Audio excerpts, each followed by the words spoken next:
Que lo que, Knicks fans? Welcome to another episode of Knicks Fans Wildin'. Here, as we continue to maneuver the off-season, NBA playoffs have been a mixed bag. A lot of blowouts, but NBA Finals going on, a goodie. And you see a team like Boston, who the Knicks actually finished ahead of last year. And they got their two superstars in Tatum and Brown, but those role players, something like the Knicks could really copy. And it's just going to be an exciting offseason for the Knicks. So here, as we continuously maneuver, got some special guests here. As always, I'm here with my guy, Don Juan. What's good, bro? Yo, what's going on? What's going on? Slow off season, but we still out here working, making content for y'all, man. But welcome back if y'all returning listeners, if this is your first time listening, this is Knicks Fans Wildin', man. Welcome. Also would like to present, man, my guy, Chris Lebron of the Off the Ball Network. That's our guest for the day. You already know that's the network that we on. Those guys are always working. Them guys are always putting out great content. And we out here just trying to do what we gotta do, man. Yes, sir, man. It's been a long time since we had the president of Off the Ball Network. Uh, he put me onto his show the first time, and from there on, it's been all love. And it's just a pleasure to finally have you back, bro. You did the pilot episode. We already in episode 29, and you haven't come back since. What happened, bro? Where's the disconnect at? Man, it's all love, bro. And I want to give y'all flowers because from that episode, right, and Trip, like we talked before, like about to do the podcast, you and Juan, like we tried to figure that out and like helping y'all get that going, and then seeing y'all doing y'all thing, like yeah, that y'all killing it, y'all killing the game right now, and it's fun seeing. Like I love doing podcasts, I love doing my own show, but to see other people like help them and then see them grow, to me that's just as satisfying as me putting out a dope show. So like shout out to y'all for killing it. Appreciate it. That pilot episode, man. I'm gonna have to go take a look at it. I remember we were setting up for 4 hours. Look back in your first, like I know I look back at my first show was around like when like free agency, the free agency that nothing went right for us, right? Okay. It was around that, and I was just too emotional. I'm like, yo, I can't be that emotional. Like, and there's reason, right? We got hurt, right? We got hurt. Sure. So there was a reason to be, but I was like, I was too emotional, right? And I learned a lot, just like how to create a show, how to put it in, chapters or whatever, and like that, like sequence everything, and like go back to your first show, be like, yo, damn, like you'd be like, oh my god, I sucked. Yeah, it was opposite for us. We was in the middle of our 9-game winning streak last year, so we was just on cloud It was high. on fire, yeah. There was no like. It was literally it was rock bottom for the Knicks. Like, it was the worst of the worst. So I was just talking mad emotional, but it like I said, it's dope seeing y'all progress and keep getting better and better. And I tell you guys that. And like I said, keep killing it. And I'm excited to be on. I know it's been a minute, but I'm excited to talk some ball with Nick. So let's do it. Let's do it, Appreciate man. you, So man. Welcome back. let's jump right back and let's jump right into it. If you don't follow Chris, you gotta follow him. His @ is here at the bottom, at Off the Ball Pod. Follow that on Twitter and IG. And he put out a mock draft 1.0. So I know more are gonna come. And Chris, he's been killing the drafts the last 2 years. I ain't gonna lie. He was on Knicks Fans TV last year representing us. And yeah, he put out his mock draft 1.0, and he had the Knicks selecting Jaden Hardy. Now that one was questionable right here because he struggled big time from the outside. Personally, when I saw him on the G League Ignites, he averaged 17 points a game, but he shot 17 times. He shot 35% from the field and 26% from deep. How does Jaden Hardy and RJ and Mitch and all these guys, how would they work together? What was your thinking when you selected Jaden Hardy for the Knicks at 11? Okay, so I know Jaden Hardy's kind of been someone that's kind of polarizing in a bit because he came into the season highly touted, like he was top 5. A lot of people had him top 5 and all that. But for me, he did shoot the ball way better towards the end of the G League. And I know it's not a big sample size, too. That's another thing, too. Like, it's not a huge sample size. So we got to put that in perspective, too. Like, I don't think maybe 12, 14 games around that. So it's not a big sample size. Yeah. But he did shoot the ball way better towards the end of the season in the G League. And I buy that. I buy his shot creating. I buy his ability to get to the basket. And I just think his potential. Like the Knicks need to find just guys who could just ball and that and just add talent. Like it's not a matter of we need this position, that position, but just add talent. And I love his talent. I love his upside. I think I've seen people have him in the second round, like in the 30s. I'm like, that's wild. That's wild. That's just crazy. And these are like people I respect and all. I'm like, that's just too crazy. And I know people thought it was too crazy to have him as high as us to the Knicks, that high in the lotto. But I buy his game. I love his game. I think he's one of those dudes, and I talked about this so much when we talked to the draft. All right, how do we look at a guy? How do we project him to the NBA, right? And to me, his game screams NBA. Like all his style is NBA basketball. So and he was learning how to play the game in the G League, and that's a tough thing when you go from playing the high school level and go playing. You're playing against pros. Yeah. So but he struggled in the beginning, but then he started playing better towards the end. Just to put some context on those stats, in the last 10 games, he averaged 21.6, 4 assists, and he shot 35% from deep on only 8 attempts, as you mentioned. Very small sample size, but he did pick it up, especially those last 10 games. Yeah. So definitely. It's a matter of comfort. Like I know people just want to his efficiency wasn't there. And if you look at the numbers, yes, efficiency overall wasn't great. But he's learning, right? He's going right to the playing pro basketball, essentially. It's an adjustment. And it's like I said, it's not a big sample size. Not like he was playing 40, 50 games. It was a small list of 20 games. So yeah, I was listening to Raphael. He said that kind of Jaden Hardy reminds him of a little bit of Shannon Sharp, but he wasn't hidden. Sharp's been hidden. He didn't play at all in college, and they both came up together. So he feels like Hardy would have had the same kind of mysterious play as Sharp, and he would have easily been a top 5 in the draft pick if he didn't get exposed in the G League. But he's playing against grown men, as you mentioned, and he came out of high school to just going straight to the pro. So it's tough. You got to put things in perspective too. Like people just want to look at numbers. He's trash, or he ain't gonna be that good. But we got to be like, all right, we're dropping this dude into a pro basketball environment from the jump. There's going to be struggles, right? And then you're playing with other kids. You're playing with other guys. You got Bay Champ, you got Dyson Daniels, you got other young dudes you're playing with. So you got a bunch of young dudes playing against grown men. It's going to be an adjustment. And like I said, towards the end, you start seeing him playing more efficient, playing better basketball. And to me, that's what I buy. And I just think his game screams NBA. And for me, Knicks, we just need talent. We just need to get talent. Like, forget about, we need a wing, we need a point guard. And you guys know we need a point. I've been saying that. We need a point guard. And we need a big get talent. Hit. It don't matter what position. Hit on these picks because we've messed up a lot.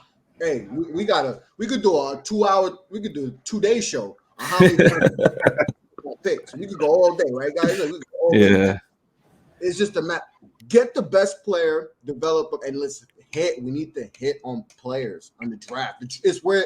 That's where we're gonna get things going. Is the draft, not free agency. No, we're gonna trade for Dame. We're gonna trade for Bradley Beal. We're gonna trade for the draft. What all these teams we see in Boston in the finals, the Warriors in the finals, most of their guys, guess what? That's their guys. They drafted those guys. Great point. You got the Warriors got a bunch of dudes that weren't top 5 picks. They got 2 top 5 picks that are on the bench not playing. That's facts. That's facts. Was the 30s. GP was undrafted. So it's a matter of finding these guys, developing them. So, I just think you can get a player like Hardy in that spot. Oh, he's going to electrify the guard. I already got visions of that. To me, and the potential, I know potential is a scary word, but that's what you're essentially doing, right? A lot of you buying, you try to see what the potential is. And I still think there's all-star potential with Hardy. So you get him in there, I think that's a home run for us.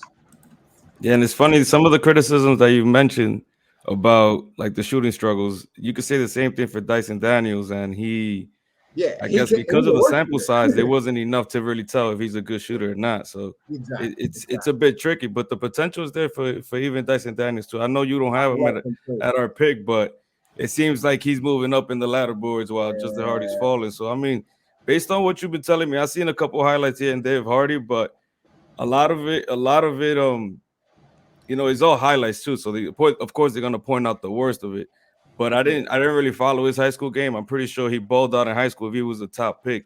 And I feel like the Knicks, we can't settle with just a quick summer of ball, a couple months of ball, where you got to see the whole framework. Like Hardy has skill that you said he's screaming NBA talent. We could get somebody that's proven instead of all these projects that we've been trying to settle with. Like, oh, maybe we could put him in the system to play this, play that. Nah, get the best player and see what we got. Let him rock. Let him rock. Like, Yeah, What man, you think that's about Dyson Daniels though? Like in terms of his shooting too, because I feel like I said, got him since he gets 10th. all that Got him criticism, 10th on his mock. yeah, I have him 10th, and just from everything you hear, everyone I talk to, 10th might be. That's not even realistic. Like, he might go higher. Like, yeah, Wow. this, he's one of the guys that probably benefited the most from the combine and all that. Like, he shot up. Like, he's got the wingspan, he's got the passing ability, he's got all that. Floaters on point. Um, the shooting needs work, but that'll come. He's young. Like, I think that'll come. But defensively, what he could do, like, I think him, like, being an off-ball player too, he could do that. Like, he's a good screener. He's good with his cuts. That's why I wanted the Knicks. That was Barisha. But then everything, it's like once I got hyped on him, Of course. he's going top. He might go top 6. yeah. Top. Wow. I'm like, oh, of course. So the Knicks are once again going to be like one pick away from being in the top. And I'm like, of course, right? When I get excited about someone, it's going to happen again. They're going to be one pick away. And it feels like that always happens with us, right? We're always one pick away. That's why I'm like, hey, we got draft capital. If you like Dyson Daniels that much, or you like Jaden Ivey, for instance, try to figure a way to get in that top 4, top 5. Talk to Sacramento. Sacramento's, and that's why it's realistic with that, because Sacramento is, Sacramento. Yeah. So they do some weird stuff as it, right? With trade, Mhm. right? Halliburton, like, what are they doing? Like, so it's not crazy to think that, hey, you call up the Kings and be like, hey, what do we got to do to move up to get to 4? That's been the one thing I've been harping on. I think it could happen because it's the Kings. If it was anyone else, maybe not, but it's the Kings, and they do, like I said, they the Kings. So if you think Ivy's that piece, or you think Dyson, if you want to move up the top 6, because Dyson's not, I don't think he's gonna make it to us at all. I just don't think it's realistic. I think Jaden's realistic. I think he'll be there, but Dyson Daniels is not going to be there when we pick. So if you like both of those, if you like Ivy and you like Dyson, you think that's the piece. That's the piece. You got to figure a way to move up and go get that guy. That's why these guys get paid the big bucks. Get that. If you want him, go get him. You got picks and stuff.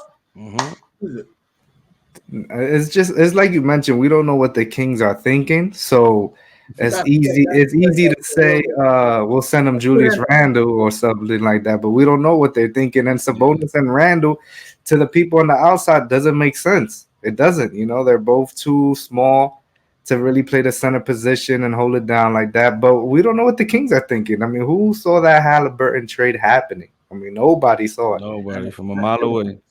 That still don't make sense, but like I said, it's the Kings. They can change the whole draft and draft someone that we ain't even thinking about. Like, we have the consensus, right? Mhm. The consensus top 4, right?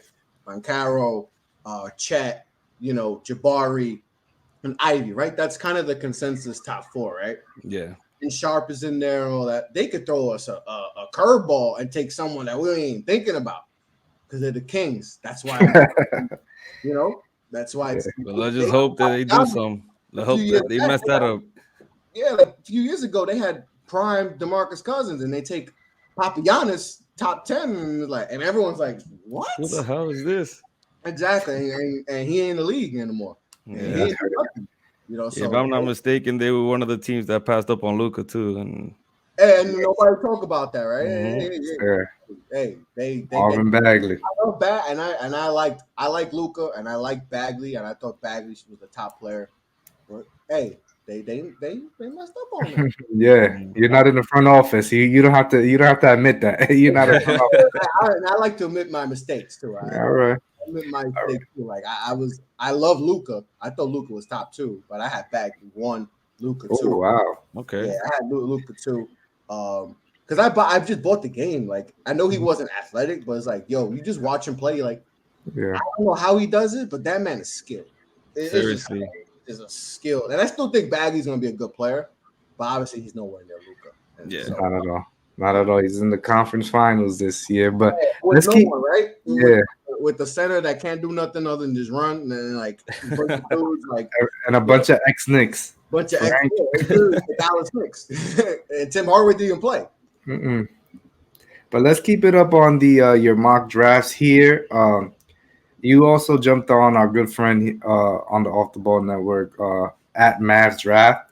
Great friend. I'm looking forward to a show that you guys are always doing close to the draft time. So I know that's cooking up probably. But there you represented the New York Knicks, and you drafted Johnny Davis. Now, that man just came out of nowhere, struggled his freshman year, sophomore year. He just came out of nowhere. Won the Naismith Player of the Year, averaging 19 points, eight rebounds. I see a lot of comparisons to Chris Middleton and KCP. And I also see a lot of similarities in Grimes' game as well. So I just wanted to ask you a little bit.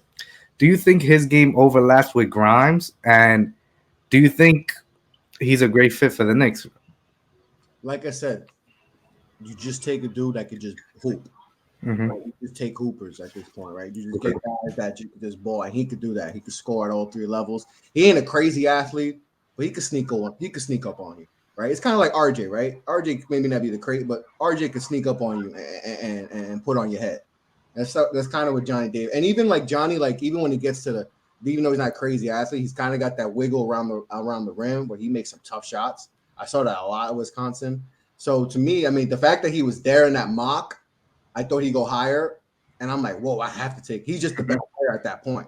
Yeah, and he could score and all that. And I know people. He was kind of the flavor of the month for a little bit. Like people were talking him like top 5, and then like for whatever reason, people just got down on him. It's like it's crazy when the season ends and like he's high, and then people out of nowhere just start dropping people for.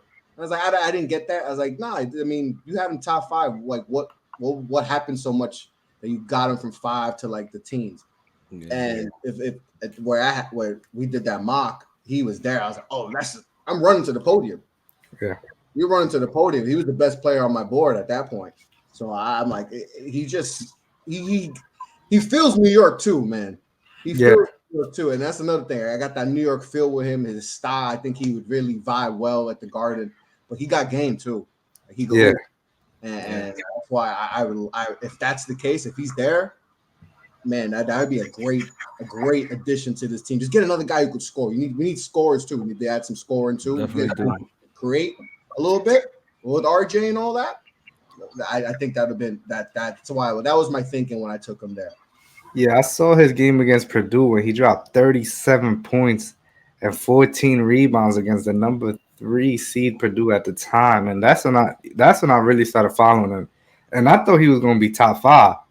Like no way I saw him falling down to 11. So I definitely agree with you when I saw that. I'm like, I would love Johnny Davis here on the Knicks, and you said it perfectly. He just has that New York feel, and he fits the mold what the Knicks are trying to do as far as just guys that big wingspans, can play defense, and are interchangeable between that 2 and that 3 guard, you know, because he's tall enough, he could defend his threes as well, and he can also slot into that too.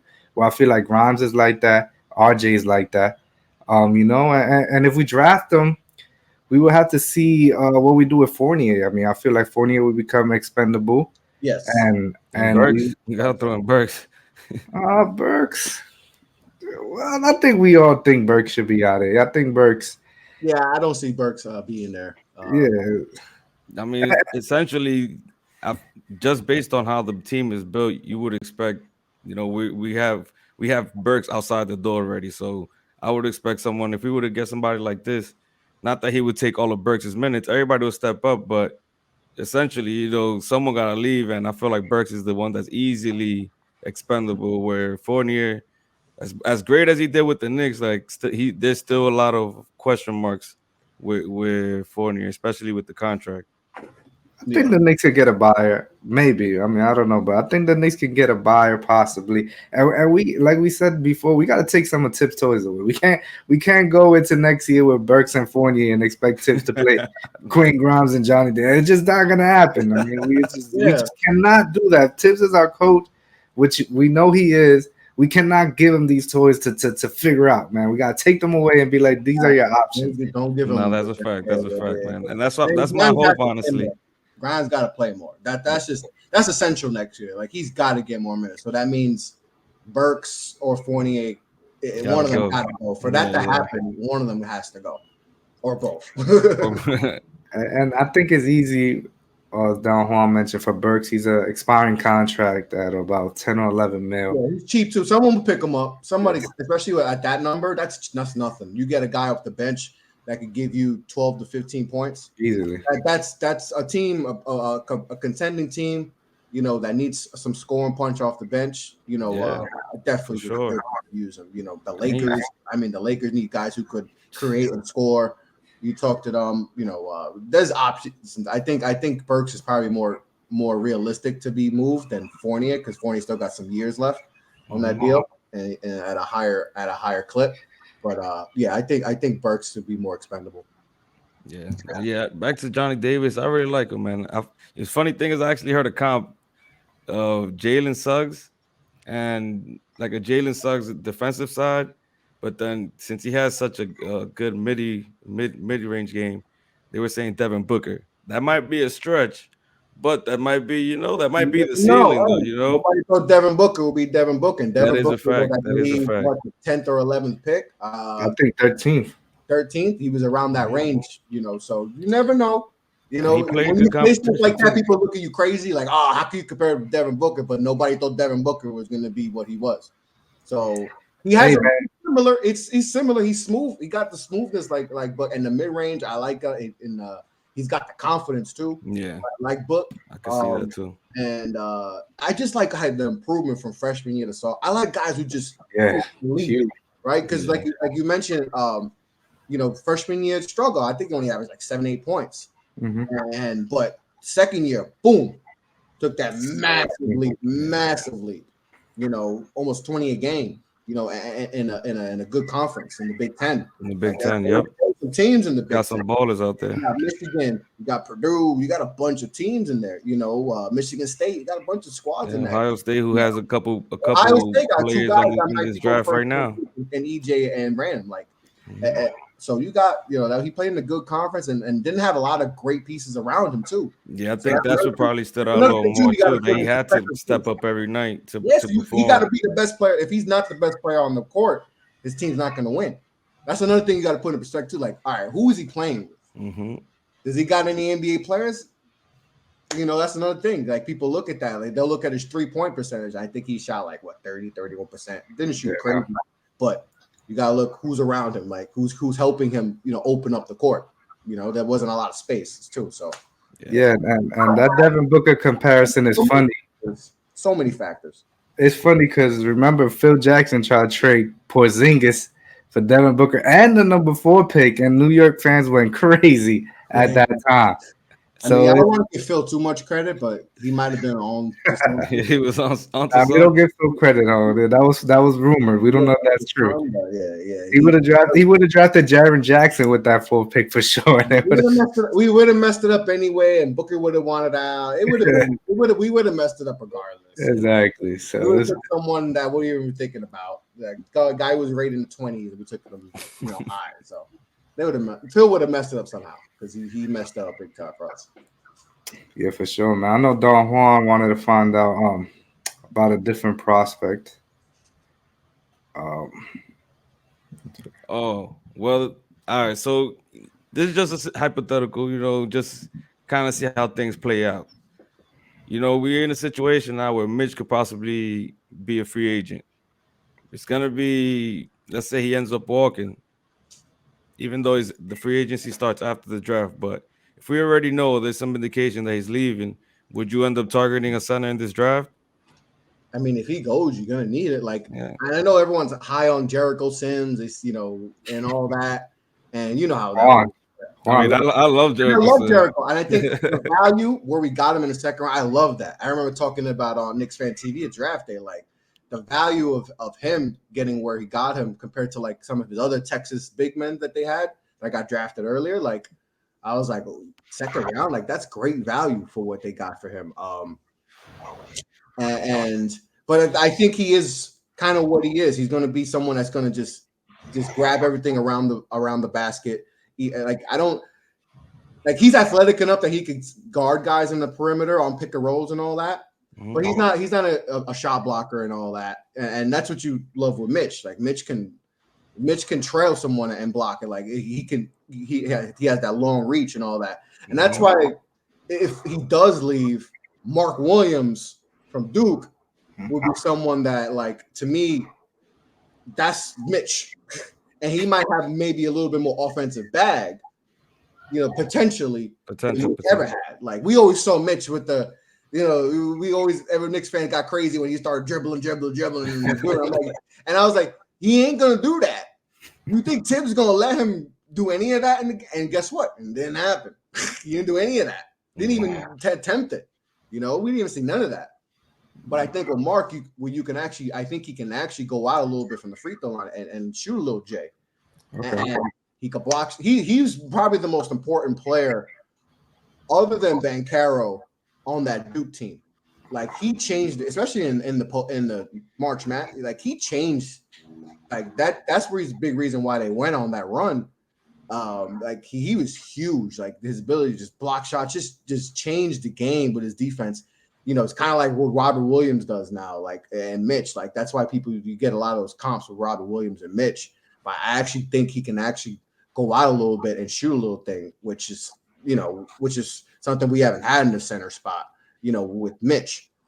But I think what he can do defensively is the same thing what Mitch can do, and I think if Mitch does leave and gets paid, good for him. But if Mark's there, but there's teams that are going to want him. Like Charlotte wants him. Mm-hmm. Charlotte, I think he's most mocked person to Charlotte.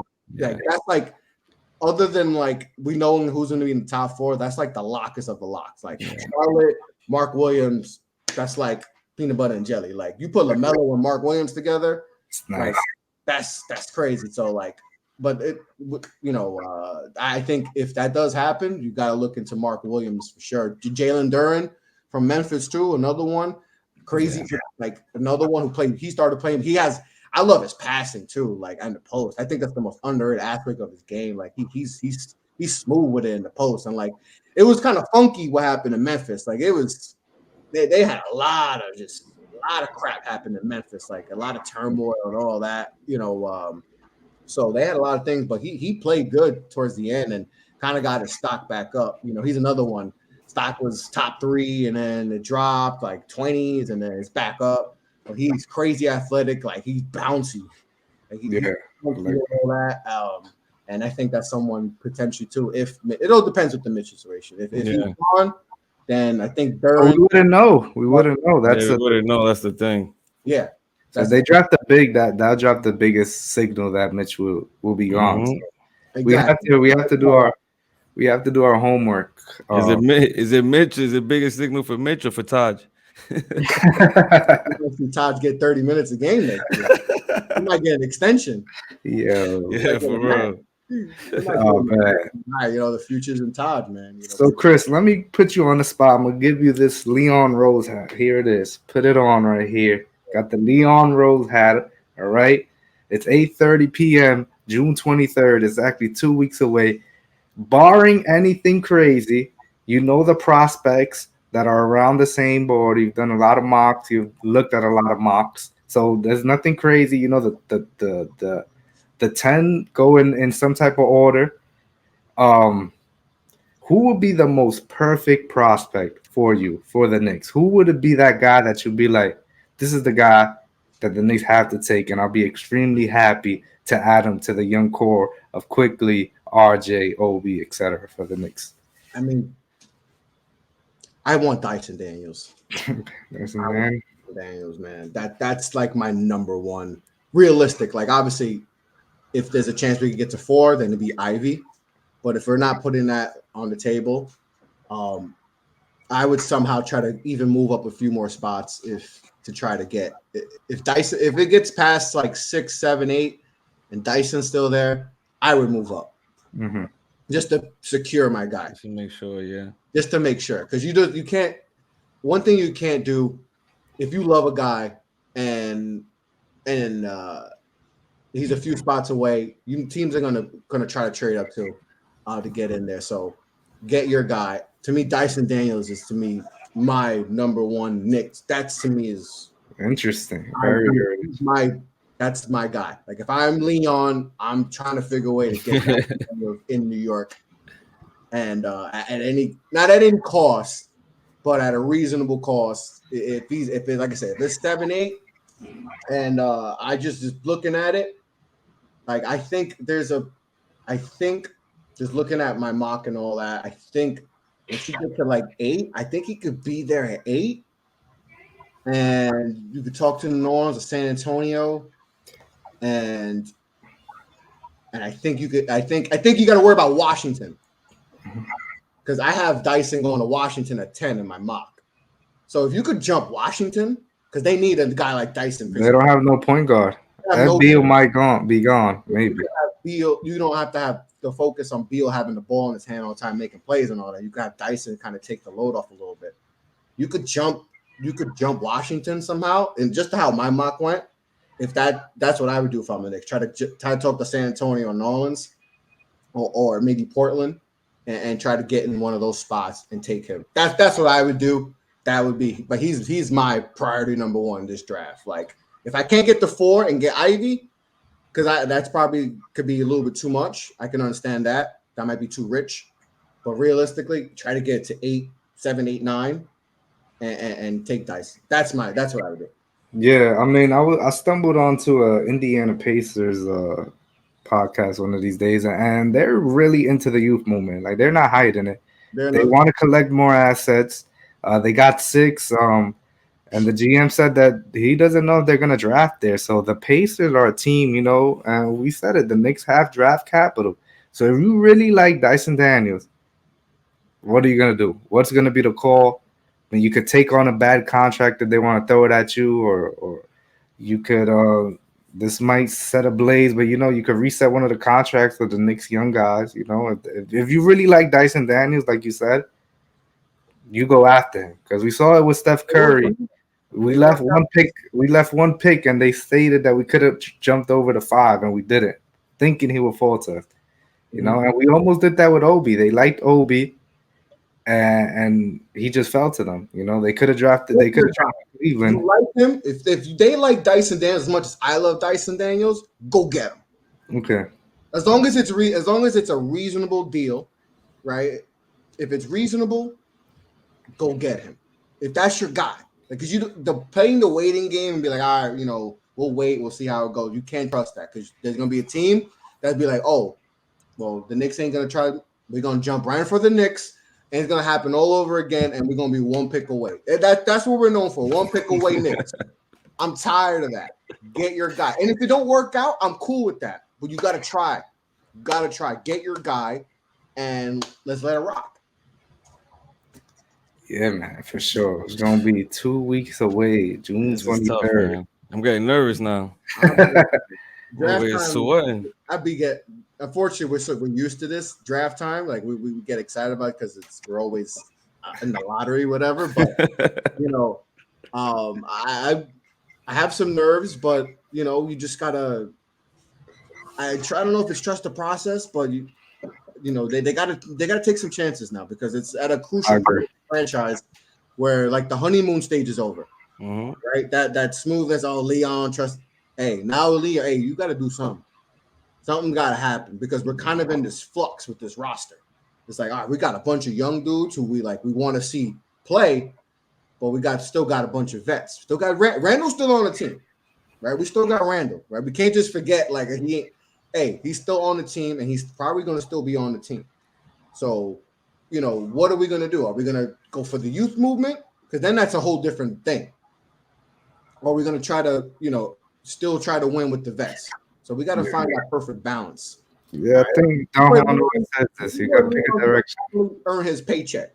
Like the first 2 years, like he got passed. No, now this year, hey, got to figure something out. We need to know what direction we're going in. Simple. Yeah, I've been saying this. The Knicks, they just been hitting singles, safe 1 year deals, 2 year deals. This is it. You got to get aggressive this year. Exactly. You got to get aggressive because we're in that middle. You just mentioned that, and Juan always said, got to pick a direction. We've been saying this since the last trade deadline.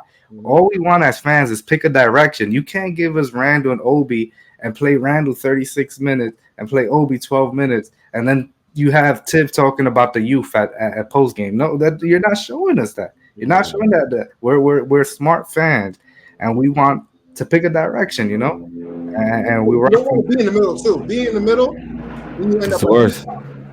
You end up like Utah and teams like that are magic in the middle and don't know what direction to go. It's like, all right, do we lean right and we try to win, but we're kind of stuck, or do we just try to blow this thing up? We don't want to blow it. Hey, I'm tired of blowing things up. That's the thing. So way too many times. So I feel like that's the decision we kind of almost have to make as an organization, because we kind of already did. We did the rebuild for a bit, for maybe 1 or 2 years, that we actually reap benefits of it. Because that's another thing. Like we've been playing terrible, but not really getting one of those top picks. So we did with RJ. So, and we got some players in the draft. Too. Now we got to figure out, okay, RJ, he balled out towards the end of last season, right? He showed up, but now it's different when you got to figure out, Max. Now we got to potentially max him out. Is he? You balled out, RJ, but are you? Hey, I'm gonna give you, $35 million, $30 million, because now you look at RJ differently now when he's making $30 million compared to making $10 million or whatever he's making now. There's a different now. The pressure is going to be on. Everyone loves RJ, right? Don't trade him and all that. But when he making $30 million and he's only averaging 18 a game, you look at Porzingis. You see how the Knicks fans changed on Porzingis. When he started talking about Max. We love Porzingis, right? Porzingis was God here. But then right, things got a little taste, and now he's the most hated dude in New York. I'm not saying that will happen with RJ, but they have to figure out if RJ's that dude. Yeah, so for sure. Give him the full keys, and I've been on shows where like people ask me, "Do you give him the keys?" It's like I give him the keys, but I give him supervision. I got someone in the back watching. I'll give you the keys, but I'm watching you. Okay. I'm a little skeptical if I give you the keys that you ain't giving him, because you want to see him get the keys because you want to see if he can take control of this. Yeah. But you got to have a little supervision because it's like I don't know if I can fully trust him with that. Just to how the route is constructed and all that. But in order to be like your $30 million player, a max player, I gotta kind of let you get the keys and see what you could do. Because if you can't, I ain't giving you all that money. It's true, and people want to max him out this summer. That's why I don't think the Knicks will do it this summer. But Knicks Twitter and everybody's saying, "Oh, max him out." Get 22 a game. Be more efficient around the basket. Be more of a playmaker. Get that handle a little tighter, and then maybe we could talk about passing too. Passing. I want to see him give him. Listen, take Jason Tatum for instance. I'm not saying RJ gonna be Jason Tatum, but what was one of the things Jason Tatum lacked in his game? Playmaking, right? He can score, and when he's not scoring, right, especially in his finals, like he hasn't shot the ball crazy. What's the one thing he's done tremendously? Playmaking, great playmaking. 9 assists yesterday. That could be a playmaker. It's not just I just need you to get me 30. That's cool.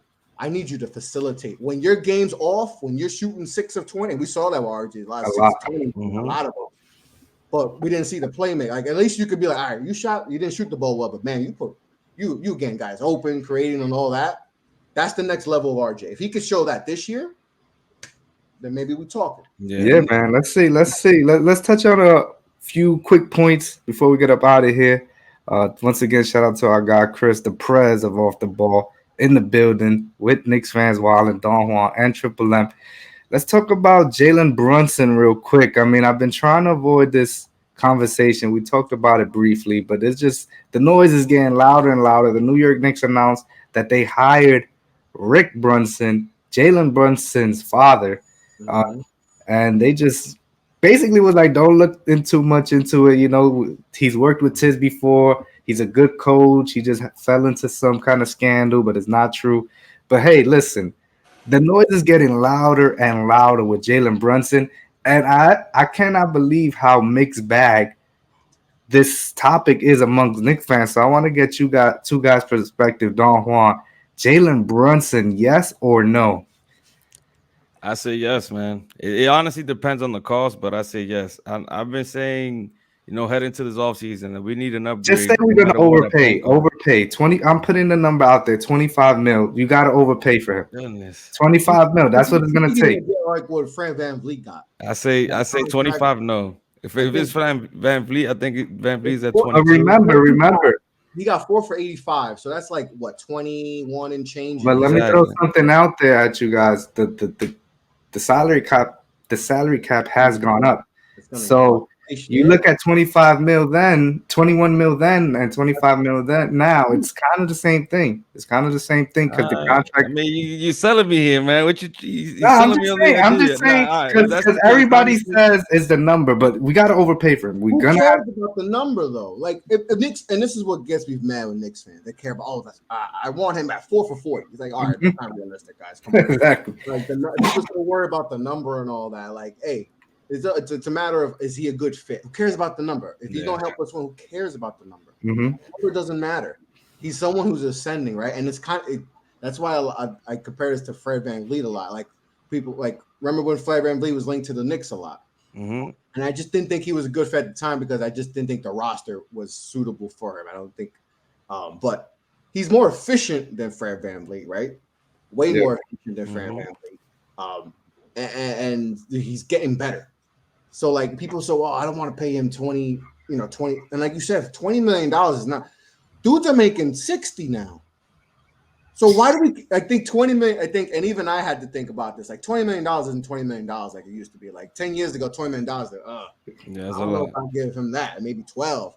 $20 million is nothing now. Yeah, you know what confuses me about Knicks fans is like we like skipping steps for some strange reason. Somebody on Twitter was saying, "Oh, why would we sign Jalen Brunson and be capped out at 45 to 50 wins and the second round?" And it's like, why is that a bad thing? We haven't made the second round in 10 45. years. 45. Yes, give me that. Give me a second round. Give me 45 to 50 wins for two, Gotta three take steps. seasons. Like we ain't gonna go to the finals in a year. Like we gotta take steps to Yeah. build off last year, 2 years ago. All right, because it's Exactly. like so like you gotta build pieces, and like we're not getting. It's not like we're getting Giannis and all these type of guys. We got to do it in different ways, hmm and we got to show those players like those elites that hey, we're doing something. So if we have once we have the money, they ship off Julius, and we finally got that money. To go, hey, look at what we're doing. We got Brunson. We got some nice pieces. The young guys are developing. Boom. That's what we got to entice. No, that's a fact. So And like it got to go somewhere. Like people are so enamored with the 20. Oh, I don't want to pay Jalen Brunson 22 million. Exactly. Yeah, but like you said, it's not 20. It's that $22 million. It's not what you got dudes making $35 million now. that's true. That's And true. that's cheap too. You got 50. You guys are making $60 million close. Like so, like And if the we could number add a piece for just money, not even and keep our assets, exactly. I It should think be that's probably that's the best part of that. If we were to it's sign him, the is the fact that we won't even have to give up anything. We've been hearing these rumors to get Donovan Mitchell, and it's gonna take half the team plus most of our draft picks. Like, what's exactly. the point in dissecting what we got? It's like In the this Melo young thing all core. over again So with Donovan Mitchell. Like I'd rather have Brunson over trading assets and maybe giving up a young piece or two. mhm. Because if you're Utah, 2, 3 probably. if you're Utah, you're probably going to start off action for RJ. All right, For so the Knicks sure.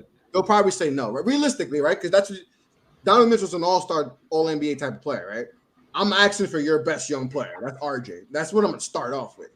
And then we go down the list, all right, quickly and all that. So you're going to have to give up one of those young pieces, all right? To get 2, I'd say 2. you have to. You have to. Or else if I'm Utah, like, well, all right, I'm not even going to talk to you. I'm going to go to the next team. Exactly. So, but Brunson is just giving out a check. Yeah. And you're getting a good player. Like, stops. Like, this dude is – and he was playing with Luka. So imagine if you give him a little bit more freelance with the Knicks. He might, like that Fred VanVleet, take that next step and be an all-star. Fred VanVleet was an all-star this year. And the contract got to be similar to him and all that. And like an ascending player, getting better, hit some big shots with Dallas. Like he balled this year. Like got some good teams too. Yeah, good man. Teams. He was a big reason why they beat the Suns. Like this is a good player, and that's just money. It's giving him $20 million. Like you said, it's not $20 million of old. Like that's chump change. That's nothing. Nah, like I said, 2021, I was okay with, but at the same time, the reality is with the salary cap going up, you got to consider that. And at the end of this is something else that even for the long term, let's say a trade does pop out later on, we have the numbers to make that work too. Whether it's packaging Jalen Brunson with another piece for someone else that is a star or whatnot. Exactly. Nowadays, I feel like most free agents or even superstar free agents aren't being signed. Most of them are either traded with like some packages, some combination of a package is being reworked. The trades, you're getting stars through trades. You're not getting to do free agency. Yeah, especially with these max contracts. How many years in a row to get that money first? Yeah. There's no free agents this year, not that I'm aware of. That Zach LaVine. There's a few. In that bag. Beal's taking $250 from Washington. So for sure. There is no free agent, so it's not like there's LeBron, there's Giannis, there's like the pick of the litter. I mean, and KD and all that. Like, go get Brunson if that's who you think. Like I said, if you think he's a good fit for the team, if they feel like he's a good piece and he's gonna mesh well. Just get talent, man. You get Brunson, and then you get Johnny Davis, and like in the mock I got Patrick Baldwin in the second round. Like if he drops that, imagine coming with a haul with Jalen Brunson this off. Let's say off season. Let's just say hypothetical. You get Jalen Brunson 4 for 85 or 4 for 90. Okay, come out with Johnny Davis. You come out with Patrick Baldwin Jr. You make some of those vets out of there. You and then the undrafted free agents I took in that, you got Ron Harper, and I think I took Orlando Robinson from, I think he went with Fresno State, a big, that's kind of long and lanky and all that, kind of little, can do some stuff Mitch can do. Like if that's like if Mitch leaves eventually down the line or this year, someone that could come up and you have him and Jericho together, like.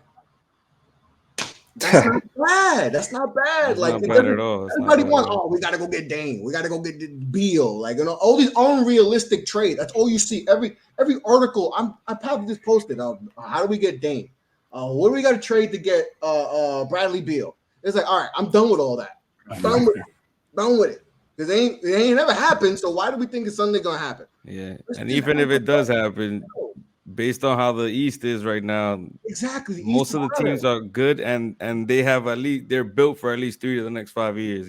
So that's our window. Exactly. Look how Charlotte drafted all these guys. Like this year, they're gonna pop. They got get the right coach. Boom, they're gonna take off. LaMelo, and they still got picks too that they could still dish out. More. They got 2. I think they got 2 first rounders in the lotto or top 20. So pieces to move. They got 13 and 15, I think, something like that. Yeah, like really? That's interesting. You can doesn't always have to be go get the big fish. Like everybody wants that, but it's just not realistic. Hey man, we can't focus on how to beat Milwaukee or Boston. I mean, we gotta focus on how to beat Atlanta, the Hornets, and stuff like that. That's where we gotta go. Step by step. Let's get in the play-in. Give us an opportunity to get in the playoffs. That should be the goal. Let's get into that play, and then make your way. All right, the top 6. That being the 4th seed last year may have been just an anomaly. Like possibly, more than likely. I remember going preseason, like, hey, let's get into the play. They're like, oh no, but we were the 4th seed. No, I was like, yeah, but Chicago's gonna be better. Charlotte's gonna be better. You talking about, Atlanta's still there. We still got Cleveland. We didn't even think about Cleveland. Yeah. They come out of nowhere. So now we got to worry about Cleveland. And then you think about the other teams in the bottom. Detroit, they got some pieces. You don't know if they can excel next year. So, that bottom of the East that we thought was so bad, those teams are on the come up. So like we gotta. Hey, the Knicks would have made the playoff if they was in the West. So the East is just getting deeper and deeper. I mean, think about that. The Knicks would have made the playoffs if they were in the West. Exactly. Yeah. Exactly. And we got to Says a figure out lot. how to finish games in the fourth quarter. How many times did we blow, guys? How many 20-point games did we blow? The Nets game, I just off the top of the dome with no KD, no Kyrie, no one. That was sad. It was Spike Lee playing point guard for them. Like it was no one, guys. And we blew a 20. That's the thing we got to fix up too. We got to clean all that up. But that's These all. players, man. Our players have to lock in, because 20-point leads in the NBA is nothing. We even seen this in the playoff.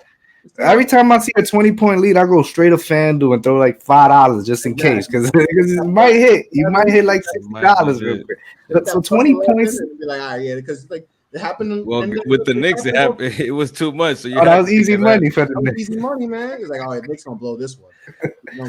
Yeah, they blew at least 10 games, which is crazy. That's another thing they got to work on. But like, just get players, man. Just get players. Get players. You know what? That's gonna be the name of the episode. Get players. Like it's easy. Get players. Don't worry about position. Just get some hoopers. Continue to add to this roster, and then talent acquisition. You add good players, and then you can make that trade, and it don't happen to be a deterrent on your roster and all that. Like it don't have to be kill your whole roster. You just add players, and you got enough pieces to make a trade to get you over that hump, to get you be a top 4 seed again. Then you can, because we got some good players that teams would want. Like we got players. Yeah, we do. Keep adding good players. Keep adding good players. Got good vets that are going to help those players get better. Brunson and Quickly, man, that he would help Quickly so much. Yeah. I mean, I think he just help everybody. RJ too. Like you don't have to have the ball in RJ's hand and all that. He takes so much pressure off him. He's a scorer. He could score. We just need guys like that. Just keep adding. You add Johnny Davis, if possibly, or Dyson Daniels to that, and get some talent. Like we got second round picks are probably the most valuable they've ever been these last few years. Like I've never seen. It used to be second round pick. Like even like how many times in 2K you just give away second round pick like it? Always. Whatever. I'll give them 2022 to 2028 second round picks and just whatever. I'll just submission it out. Like it's a second round pick. I might be able to get someone. But that's how they look at it now. Like second round picks are bad because you get a first round talent. In the second round. Hey, the Knicks got Deuce McBride, which we love, and Jericho Sims. Yeah, in the second round. We do better in the second round than the first round. We suck in the first round. Yeah, that's a fact. Second round picks, and the Knicks will The Knicks might be a playoff team. That's a fact. We play first round picks. We ain't good at Knox and. Hey, not on this draft. Not in this front office. This front office has been cleaning up that mess that the last front office has left. That's another thing. We have to pick up for the mess that the previous regime did. That's for sure. That catches up to you. That's why we're kind of where we're at, because we missed on those. You can't keep missing on top 10 picks. Keep missing on them, man.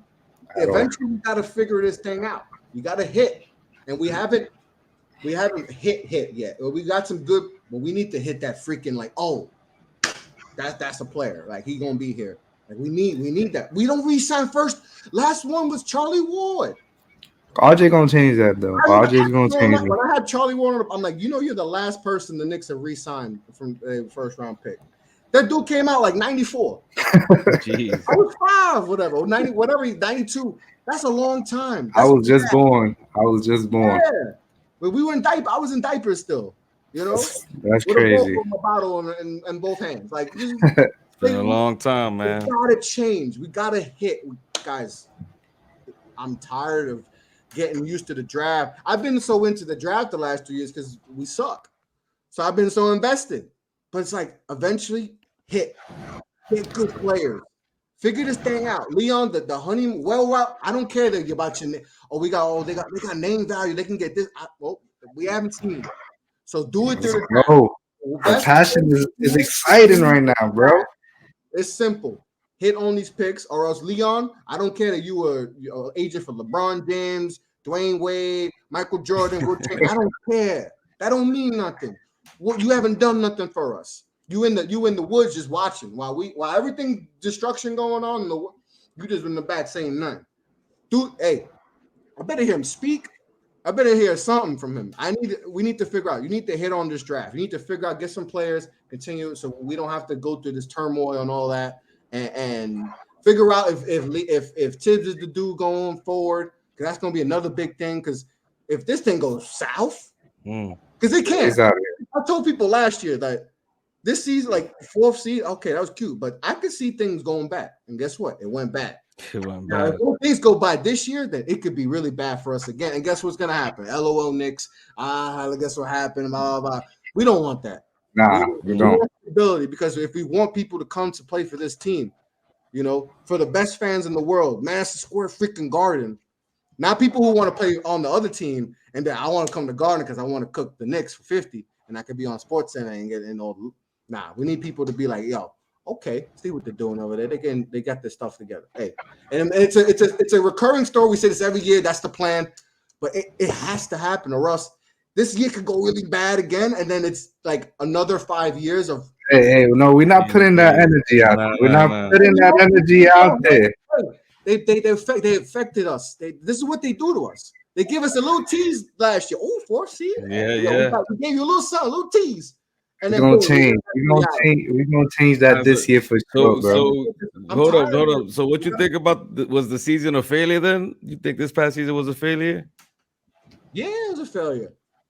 And play-in. If they regressed to the play-in and they got us an 8 seed, we would have not got the 11th pick though. That's fine. That's fine. But that means you're. As a result, yeah. That means back-to-back years you made the playoffs. Okay. That's what you need. The narrative, yeah. You need to, like, when people get so mad, like when the Knicks started playing well at the end, when the young kids started hooping, and people are like, oh man, why didn't you just lose games and all that and just tank? I was like, wait, so you want RJ to be around a tanking mentality? All right, you want Obi to be around a tanking mentality? Quick, were you not happy to? I was happy to see Quick, Obi, and RJ hoop. Yes, we were making the playoffs, but to me, if you weren't satisfied with those guys leading us to getting W's, regardless if they meaning is that we're making the playoffs or not, they were playing good basketball and they were leading the win. Obi was dropping 30 there at the end, you know, helping us win games. That's what you need. You need that winning mentality. Tanking and that doesn't work. We did that 2 years ago. We thought we were tanking and we're going to get Zion on a job. It didn't work. That mentality. Knicks fans wanted to tank. Oh, what? So we can get the 8th pick? Like, no. Like, they need to know how to win games down the stretch. They would have got Dyson Daniels. Hey, you contradicting. But you know, you want to put that winning mentality, like, and like if they would make the playoffs, that would have been 2 back-to-back years after not making a playoff. I feel you. Yeah. Back-to-back years, and now it's a different perspective this season. That's like, okay, now we got more positivity. There's not so much like, oh man, I don't know about Tiz, I don't know about this, I don't know about that. There's more positivity, and now you got to have guys need to know how to win games. RJ's a winner. He won his whole career. Yeah. Right? He won his whole career. Obi was a winner, man. Obi would have maybe won a national championship if it wasn't for the COVID and all. He was a player of the year and all that. Yeah. He used to winning. You don't want to put that bad juju on that because you want to get a higher pick. Yeah. I agree with you. We definitely agree with you. We said this on the show plenty of times, but I know you went above and beyond on this show. You said you had to get up out of here. The Passion Show. Once again, thanks to the president of the Off the Ball. Chris, talk about anything you got cooking up, man. What we gonna see? I know draft time is your season, man. Yeah. I'm gonna probably get some more shows in before the draft. The draft's coming up soon, and I haven't done a lot of stuff. Like I said, work, man, kicking my butt, working overnights. But definitely gonna try to get some shows in. Might do a mock draft with a bunch of dudes.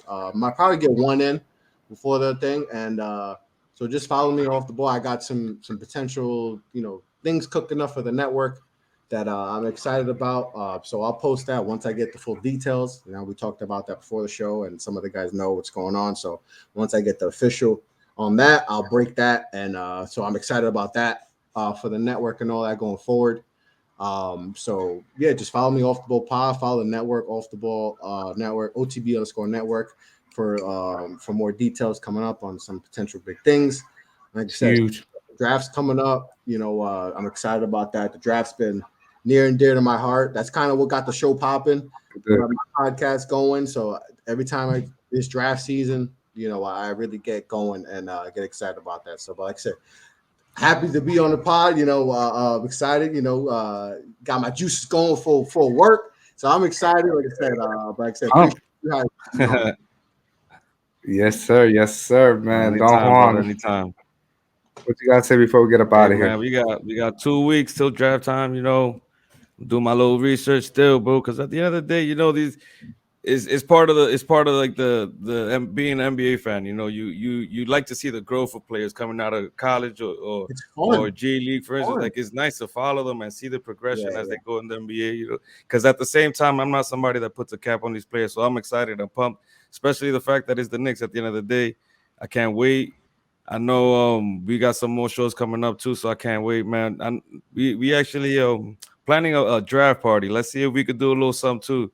I'm not sure if you're doing anything, Chris. I know last year you was with Knicks Fan TV, but we Yeah. gotta cook up and see if we even do a little draft party too, man. Yeah. If I don't got anything, anyone that's trying to get me on, I definitely plan on doing a draft show, a live reaction to like I said, Yeah, I feel like that's always cool to see. yeah. Especially when the Knicks when they say the Knicks on the clock, you know how that that's stressful, and just to see how the board goes because like you can have the consensus, but we all know that all I need the team throws a curveball and then that changes the whole thing. Yeah. I So mean, I remember last year you was huge on Cooper, and he just kept falling and falling and falling, and for the second, and then I still like what the Knicks did. I would love Cooper, and I still like him a lot. I still think he could do some things, but you just never know. You just never know with the draft. Like you could think a guy's gonna be there, or the board's gonna go this way, and then the Sacramento Kings do something crazy, and then that's where things are gonna get. I'm just excited about that fourth pick. Oh man, The Kings are gonna do something stupid, and it's gonna change the whole draft. Like we think it's gonna be Ivy, and they take someone in the 20s. Dyson Daniels. Hey, Yeah, man, let's get it. but like I'm excited about that because even though we know who the top four is, we don't know where. Right? You hear Jabari Juan or Chet. Like, where's Chet gonna go? He's like the biggest enigma in this draft. Like, what is this? What is he? We ain't seen a player like that. Like, so it's a draft. I love the draft. It's fun. It's exciting. It's exciting, bro. Definitely And is. I'm usually the hype one, but you just brought some crazy energy today. I'm about to like go outside or something, or like turn on 2K. Like I just got all these questions now with the Knicks. I just want to start, trading people and drafting people and see how they play, man. I might just go crazy tonight. Shout out to my boy Chris, man. Really brought the energy. Had a great show. And said he had a few minutes and he gave us damn near an hour. So shout out to you. I didn't realize it was an hour, man. I didn't realize. You know what? Draft, Knicks, talking to you guys. They didn't definitely gonna get together soon. You already know the vibes, man. As Chris said, follow Off the Ball Network. Got a lot of things cooking up. Got a lot of shows. Got a lot of content out there. Our guys is killing it right now. It is only gonna get better. It's only gonna get bigger. You already know the vibes. Triple M signing off. Don Juan, Chris LeBron. We out of here.